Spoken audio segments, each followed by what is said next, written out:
Počitek, počitek, počitek, ležerno je moderno, bi lahko rekli, in gremo naprej. Naša najmlajša kandidatka Petra Železnik še naprej pridno izgublja kilograme pod mentorstvom osebnega trenerja Gašperja Grošlja.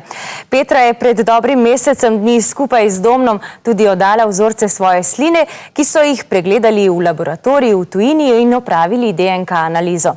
Na podlagi analize je Petra pretekli teden prejela rezultate in izvedela, katerim boleznim naj bi bila genetsko nagnjena.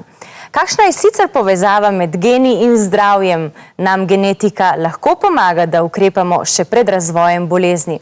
Kje so meje medicine prihodnosti? O tem že čez nekaj minut z gostom v našem studiu, no zdaj pa ste na vrsti vi. Podprite svojega favorita, telefone v roke in glasujte. Vaš glas je lahko odločilen, saj prihodnji teden razglasimo zmagovalca. Zmagovalec pa prejme selfness paket v termah Olimia za 8 dni za 2 osebi v prestižnem wellness hotelu Sotelia Superior. Domen, Bernarda in Petra v tekmi za zdravo življenje. Kdo je vaš favorit? Pomagajte nam izbrati zmagovalca. Kdo je najbolj požrtvovalen? Kdo se najbolj trudi? Kateri kandidat je najbolj uspešen? Kdo je tisti, ki v svojem življenju ustvarja največ pozitivnih sprememb? Za Domna oddate glas tako, da stacionarnih telefonov pokličete na številko 090 933 001. V mobilne telefone pa vtipkajte zvezdica 303 zvezdica 1 lojtra in pritisnite tipko kliči. Če glasujete za Bernardo, stacionarnih telefonov pokličite na 090 933 002. V mobilne telefone pa vtipkajte zvezdica 303 zvezdica 2 lojtra in pritisnite tipko kliči. Če stiskate pesti za Petro, jo podprite tako, da stacionarnih telefonov pokličete na 090 933 003. V mobilne telefone pa vtipkajte zvezdica 303 zvezdica 3 lojtra in pritisnite tipko kliči. Izmed vseh, ki boste glasovali za svojega favorita, bomo izžrebali nagrajenca. Ta bo prejel 80 evrov.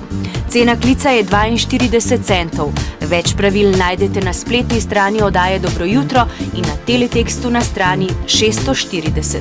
Kdo bo zmagovalec tekme za zdravo življenje? Domen, Bernarda ali Petra? Sodelujte pri odločitvi.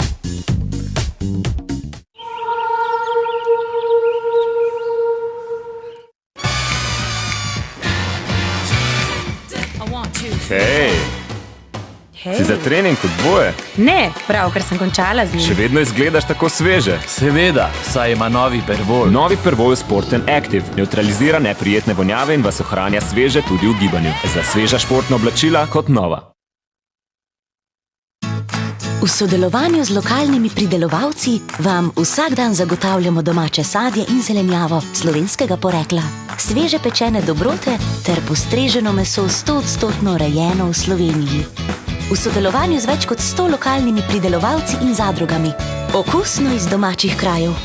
Mercator, najboljši sosed.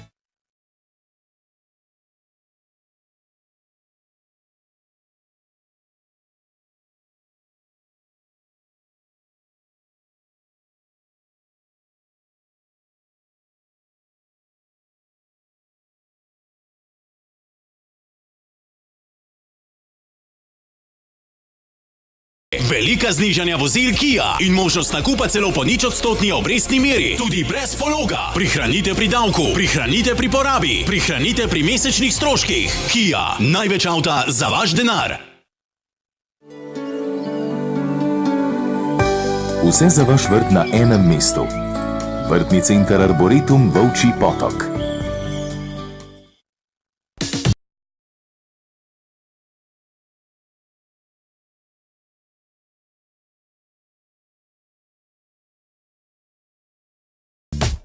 Kaj vse je zapisano v naših genih in ali lahko iz genov sklepamo na bolezni, ki nas bodo morda kdaj v življenju doletele, nam bo zdaj povedal magister Marko Smolič z Inštituta za DNK analize. Lepo pozdravljeni v naši družbi. Dobro jutro. Dobro jutro. Pri vas opravljate torej analize DNK. Kako to poteka? Postopek je sila enostaven pravzaprav zaradi tega, ker sam zajem vzorcev se lahko izvede na več načinov. Ponovadi za tele analize, za recimo predispozicije za kritične Domen Petra Slina, ne? Domen Petra Blastrina, recimo, če gremo malenkost naprej na BRCA1, BRCA2, če hočemo sekvencirati oba gena, če govorimo o ženskem raku. Na prsih je tukaj seveda kri, tako da vzorci so različni, potem se te vzorci zanalizirajo, v bistvu se napravijo določeni rezultati, se naredijo pisni rezultati, kjer se v bistvu naredijo tudi napotki, katere predstavi zdravnik, specialist. Tako da je postopek enostaven, se pravi, mi po analizi povabimo naročnike na posvet, oni se tega udeležijo, kadar imajo čas oziroma kadar se v bistvu določa termin in to je v bistvu to, kar se tiče postopka. Na kaj vse je mogoče sklepati iz teh rezultatov DNK analiz? Recimo, če vzameva samo slino, ne?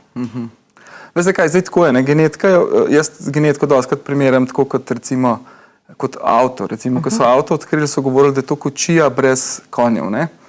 Ravno tako je pri genetiki. Genetika je zelo široka reč, ne? Tako da zdaj, če govorimo, lahko mogoče kaj narobe povemo, ne? Se pravi, genetiko poznamo na različnih področjih, nekatere se ukvarjajo s rodstvenimi testi, nekatere se ukvarjajo z medicinskimi stvarmi, druga se ukvarja lahko tudi s kakšnimi takimi bolj zanimivimi stvari, kako naši predniki izhajajo in tako naprej. Seveda zdaj sam vzorec, kako se vzame, je pa odvisno od metode, ki jo imamo na razpolago, ne? V osnovi je seveda tehnike multipliciranja same DNK so se toliko popravili v zadnjih časih, da je lahko že relativno majhen vzorec tega zadostuje za celo analizo, ne? Potem, ko dobimo rezultat, Ja. na čim smo ponavadi presenečeni, ne? Lahko predvidevamo, da bomo imeli podobne bolezni, kot jih je imela naša mama, babica in tako naprej, ne, stari starši, ali izvemo še kaj novega? Kaj pravzaprav pokažejo te testi? Ja, zanimivo je, da se te vzorci pravzaprav iz preteklosti naših pradetkov ali pa staršev pravzaprav ponavlja, ne? Tisto tako, da tisto, kar se je govorilo včasih, ti imaš pa to, kot tvoja babica, to ni strto zvito, ne? Kar je tukaj možnost genetike edin ta, da v bistvu pove, kjera babica, ne? Pa kjere stvari od babice, ne? Tako da tukaj v bistvu smo v bistvu zdaj preskočili ta naravno selekcijo, ki smo že s konji in z rastlinami skozi delali, ne? Se pravi, izboljševanje vrste, tukaj lahko v bistvu v tistem trenutku ugotovimo, kaj je z vami narobe. Jaz vam lahko tudi svoj primer povem, recimo, če vas bo zanimalo. Prosim. Aha. No, jaz sem imel recimo očeta, ki je umrl imel je raka na pljučih, imel je zelo močno sladkorno. Mene čisto osebno je to zanimalo, kako je kaj z mojo genetiko in jaz sem zelo vesel, da se te stvari niso potrdile. Seveda, če bi se, potem bi pomenili, da bi mogel drastično spremeniti pri sladkorni bolezni, predvsem predhrano, ne. Pri pljučih pa če treba tudi določene predispozicije, ene ukrepe uvesti, ne. Tako da to je recimo en tak plastičen primer. Vas je ta test prestrašil, ne? Je dobro pravzaprav, da gre zdrav človek delati takšen test, ne? Tukaj je zdaj zanimivo, to imamo veliko, imamo tudi strokovno etični svet, v nam je tudi gospod Zoran Milivojević, ki je zelo priznat psihiater in terapeut. On pravi, da poznamo dva tipa človeka. Ene v bistvu... Želimo vse vedeti, drugi pa ne, nič, jih nas aktivira, druge pa pasivizira, ne. V bistvu je nekako pol-pol, ne. Tako da izkušnje so take. Tisti ponovadi, ki grejo, seveda so ženske v tem primeru veliko bolj pogumne. Smo radovedne tudi bolj, ne. Bolj radovedne, mogoče pa bolj ste vsaj po izkušnjah, no, bolj ste pripravljeni sprejeti informacijo tako ali drugačno. Moški v bistvu ponovadi, saj slovenski populaciji rečejo, kar bo pa bo, ne. Tako da nočejo v bistvu manj hočejo proaktivno ukrepati. Ker tukaj govorimo vse v enem proaktivnem ukrepanju, tu gremo zgodnji preventivi, ne. Koliko stane takšen test? Testi so različne cene, odvisno za kakšen namen, se pa gibljajo od 200 oziroma 150 pa nekje do 475-500 evrov.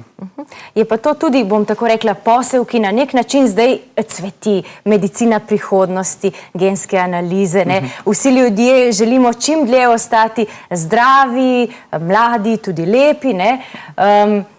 Skratka, koliko ljudi v Sloveniji se je že dalo testirati? Ja, res je. In kaj imajo recimo potem od tega? Ste jim res zaustavili razvoj kakšnih bolezni? Kakšni so recimo rezultati povratne informacije? Kaj na to pravi stroka? Dejstvo je, da genetika je v bistvu veja prihodnosti, sploh kar se tiče medicine.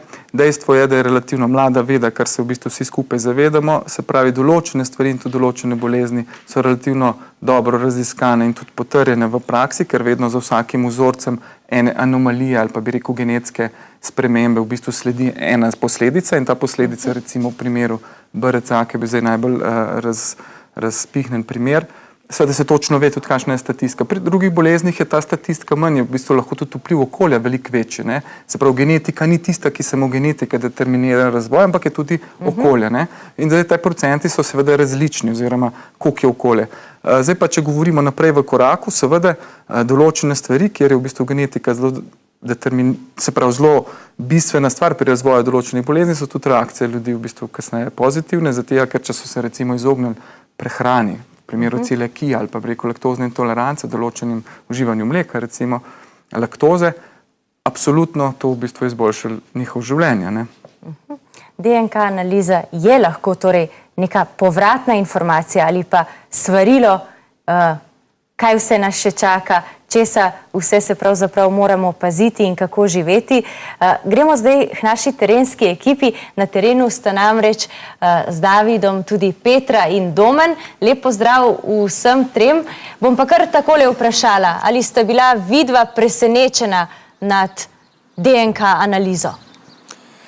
Ja, evo, hvala za besedo. Domen in Petra, te ne slišite, tako da bom ponovil vprašanje. Domen in Petra, lep pozdrav, dobro jutro. Dobro jutro. Ali sta bila presenečena nad DNK analizo? Jaz v bistvu ne, kaj dosti. Malo sem bila nekaj izvirnega dosti. Tudi jaz nisem bil presenečen, povedali so mi, da največji procent za moško oziroma za mojo bolezen ne bi bila rak prostate, tako da drugače pa nič tazga, kar v redu. Petra, kaj si ti kaj novega izvedela po tej DNK analizi? Je kaj takega, kar je mogoče zelo zanimivega za prihodnost, recimo, tako kot je Domen rekel, procenti za obolenje za neko bolezen, nekaj takega? Rekel je za ženske malo drugače. Po menopavzi v bistvu moram gledati, moram biti pozorna na v bistvu znake. Kožni rak mi bolj sem izpostavljena, rak na dvojki, potem srčni infarkt, možganski, drugo pa nisem kaj dosti. Moram biti pozorna po menopavzi, dokler je ženska menstruacija bolj zaščitena. In kaj je tisto, je kakšno priporočilo zraven DNK analize? Ne vem, se je treba več gibati, zdravo jesti? Absolutno vemo to vsi, da povsod pri vsaki bolezni recimo piše preventiva, se pravi gibanje, zdrava prehrana, čim manj stresa.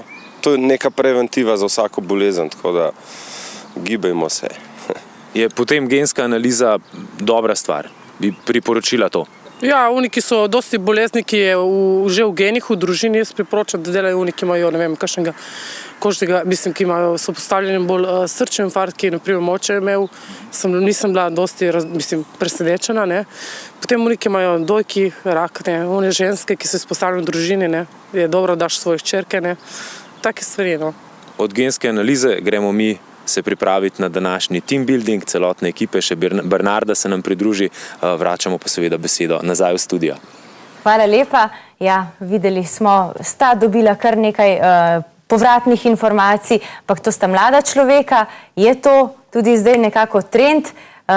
Je to ciljna publika vaša, ki se odloča za DNK analizo? Ja, smiselno genetskih analiz seveda je čim prej delati analizo, zaradi tega, ker tudi lahko določeno preventivo naredimo nekaj. Zdaj pri 70 letih to vsekakor nima smisla, razen za mogoče določene specifične presnovo zdravil ali pa kaj takega. Tako da to je to. Hvala lepa za obisk v našem studiu. Uspešno delo želim še naprej. Hvala za vabilo. Vi pa seveda ostanite z nami, tekma za zdravo življenje se nadaljuje. Glasovanje nas čaka v naslednjih minutah, da boste videli, kakšne so telefonske številke, stacionarne in mobilne za kandidata, za katerega stiskate pesti. Domen, Bernarda in Petra v tekmi za zdravo življenje. Kdo je vaš favorit? Pomagajte nam izbrati zmagovalca. Kdo je najbolj požrtvovalen?